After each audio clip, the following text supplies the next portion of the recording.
when you are finished changing, you are finished. So when you're finished changing, you are finished.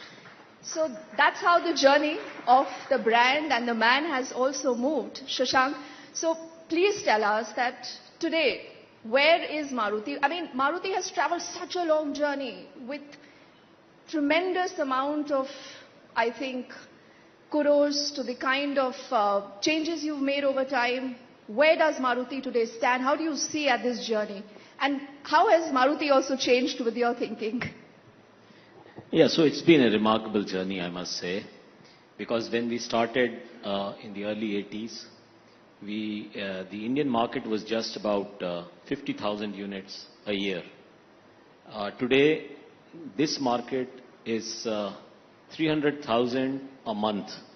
It's this year it is expected, and we are just a few days away from the closure of the fiscal year, will be 42.3 lakhs. So from 50,000, the journey to 42.3 lakh shows that there has been a huge change, not just in Maruti, but the entire scenario of mobility, transportation, vehicles, in motorization in our country. So when Maruti started, the GDP per capita was about $400. Today it is like closer to 3,000. The penetration of cars per thousand population was about 2. Today it is about 36. There was hardly any road infrastructure, especially in the smaller areas. Those have changed. There was no localization. Very few components were being made. But today it is, we have 96% localization in Maruti Suzuki. If you see the other aspects, also whether it is in terms of the capacity itself, we have a capacity of close to 22 lakhs, going up to 10 more lakh in the next year and further in the next few years by another 10 lakhs. So we should go up to 40 lakhs. There was no export of vehicles from our country. Today Maruti exports this year probably close to 300,000 vehicles, which is like $2 billion only from Maruti Suzuki. So things have changed dramatically, and of course consumers have changed too. They've become very experimentative. No longer is it about functionality for buying the products. It's about aspiration. And that, I believe, is the biggest change. The aspiration of India is, I believe, the biggest change that has happened. And that is reflected in the cars which we purchase, in the products that we aspire for, and of course in the volumes that you see in the different industries. And though, Shashank, you're making it sound very simple, but I think there is this dichotomy that people always think. Maruti has a lot of reputation. There is such a brand recall, dependability, people trust it. The first car has to be a Maruti. Now, with the market opening up, with the kind of players we've had, and like you yourself said, at a point, cars were more about functionality till they became also aspirational.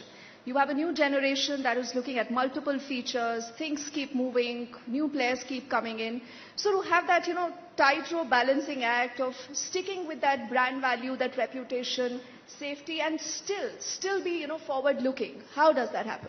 Yeah, so beautiful question, because that's one of the big problems Maruti Suzuki has been grappling with.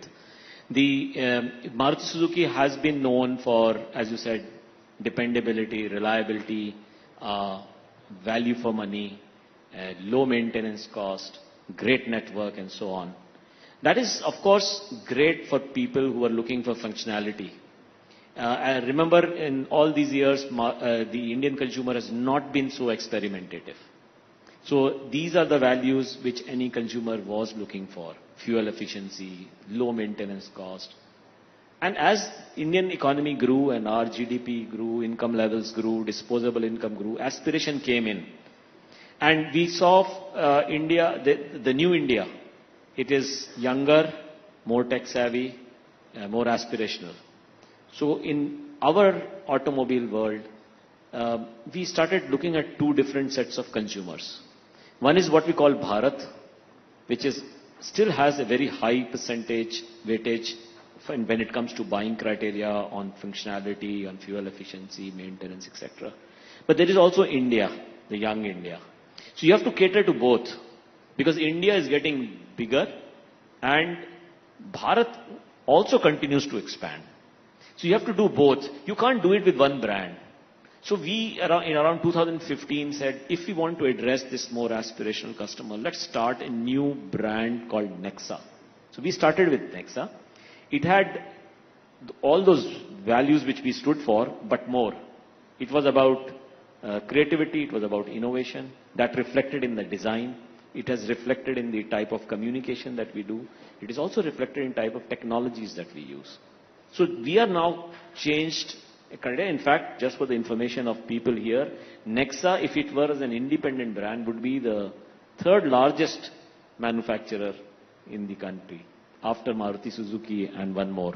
So it's become very big in the last 8 years, selling in excess of 600,000 now in this year.